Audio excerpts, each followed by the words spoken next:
안녕하십니까. 네. 오늘은 어떤 얘기를 들려주시겠습니까? 제가 역학자의 삶을 살면서 좀 무식하고 아무것도 모르면서 돈을 잘 번 사람이 있고, 아주 배운 것도 많고 영민하고 아주 뭐랄까 깨도 많으면서 항상 헛방을 치는 사람, 이 두 가지를 가지고 설명을 한번 드리겠습니다.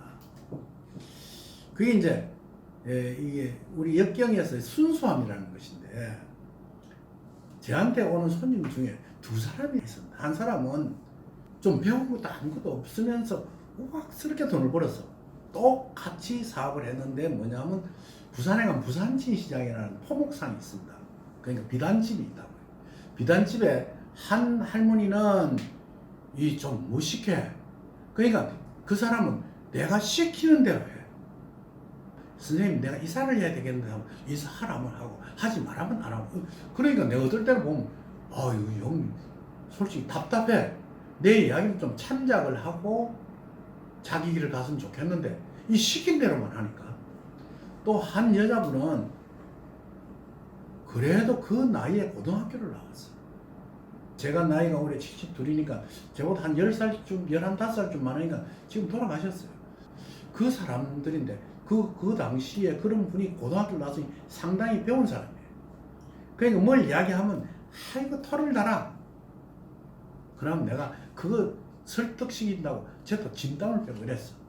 그런데 이제 어떤 일이 생겼느냐 하면 그래도 이상하게 어울리지 않을 것 같으면서 두 사람 친구라.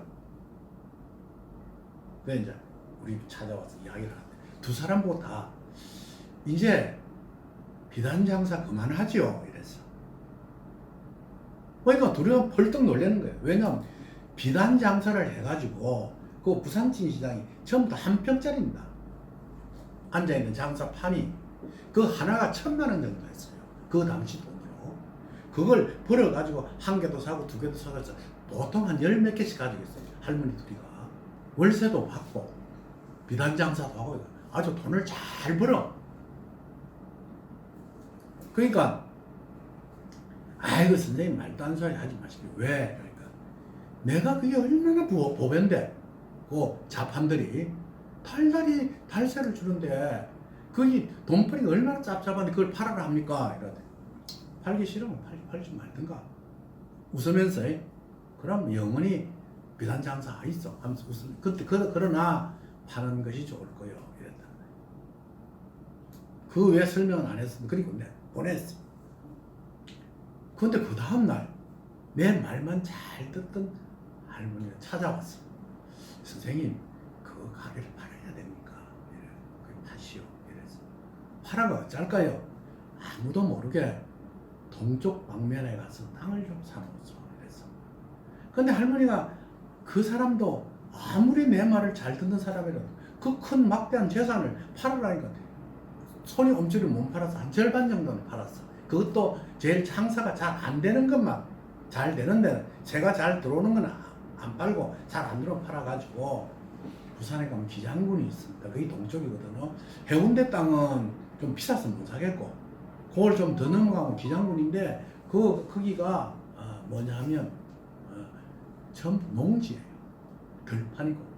근데 흐른 땅을 몇백 평 사놓으면 몇백 평인가 얼마 사놓고 딱 말았어. 근데 그 해 말기쯤 돼서 그 부산 지진장 옆에 현대백화점에 백화점이 하나 들었었어. 완성을 해갖고 입주를 시켰다. 그때부터 부산진 시장이 내리막길을 걷기 시작하는데 1,000만 원짜리 하던 그 가게가 700만 원, 500만 원 하면서 자꾸 내려가는 거예요. 그때 이제 두 할바시가 왔어. 와가지고 뭐냐면 선생님 그러면 일이 될 거라고 이야기를 해서 팔았지 그 이야기도 안 해주고 팔아라. 내가 그걸 내가 어찌 안 하고 그것도 모르는 사람이 도사요 이러더라고. 근데 할 말이 없어. 근데 이제 그 우악스럽게 생긴 그 사람은 절반 정도 팔아가 옮겼어. 그리고 난 후에 마지막까지 다 정리를 했어. 두 사람 다. 그 손해는 한 절반 정도는 손해를 봤지. 옛날에 팔으라 하면 잘 팔릴 때고 또 비싸게 받을 수 있었는데 1,000만 원 하더니 500만 원밖에 못 받은 거예요. 그래 그걸 가지고 그러면 땅을 사라 이랬다. 근데 우작스러운 이 사람은 가서 땅이 하나 나왔다 하면 막 선생님 사라 하더라고요. 무조건 샀어. 그러고 다 사버리는데 뒤에 좀 똑똑한 사람은 살까 말까 하는데 다른 사람이 막 사가 버리는 거예요. 그러고 빈소 들고 와. 그래가 어째 그래도 사람이 큰 돈을 모아가 쓰는데 좀 침착해. 그래 알았어. 다음에 가서 또 그러는 거예요. 그러다 좋은 땅 다 놓쳐버렸어. 그리고 턱도 아닌데 나무 말만 듣고 땅을 하나 사놨더라고. 그리고 난 뒤에 한 5, 6년 세월이 걸렸어.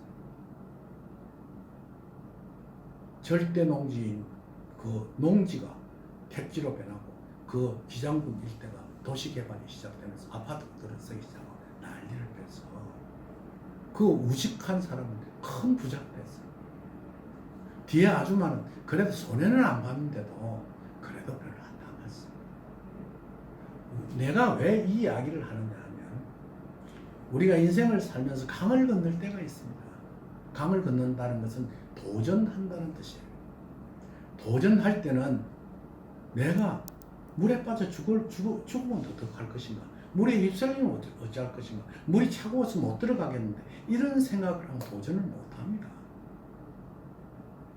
아, 저게 옳다고 생각하면 내 자신의 몸을 희생해서라도 강을 건널 줄 아는 힘을 가져야 된다는 것이 역경의 이야기입니다. 여러분 과연 여러분들이 가지고 있는 마음의 순수성을 갖고 있는지, 순수성이 없다고 하면 사실은 큰 돈이 되거나 큰 부자가 되거나 크게 성공할 수가 없습니다. 세상을 살아가면서 전부 다 이리 재고 저리 재고 다른 사람도 다 그렇게 해요.